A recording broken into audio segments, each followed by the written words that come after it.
Most museum collections are obtained by donation.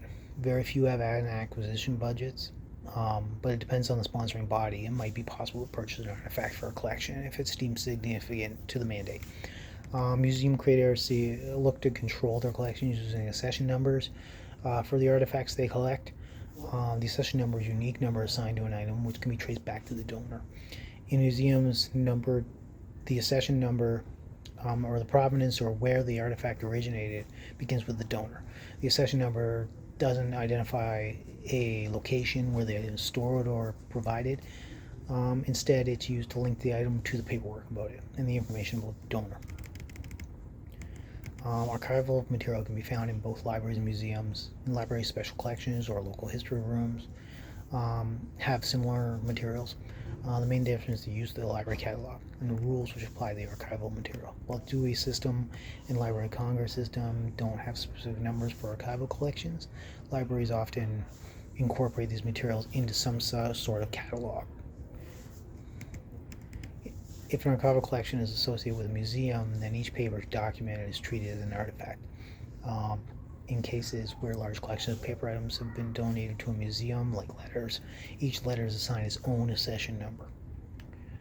This can be a very time-consuming practice. In many cases, the material loses its archival original order, which is basically you keep the documents in the order they were originally kept by the previous owner, the original owner. Most museums view archives and archival collections as an extension of the museum collection and don't recognize that archives can be separate entities within standardized practices. If archives are part of a library, it's that the library is the dominant organization. The local history room is viewed as a special collection where the material is fragile, needs extra care and supervision for access. Again, there's little recognition for the need to incorporate standardized archival practices in a local history room special area, but archival best practices. While there are similarities and differences between archives and museums and libraries, archivists have a long way to go to educate their colleagues about some of the issues that are involved in archival theory and standardized practices.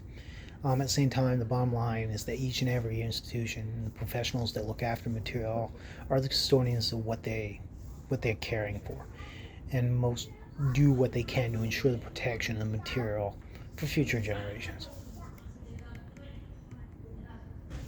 Records management and archives are seen to have more of a working connection than, say, libraries or museums.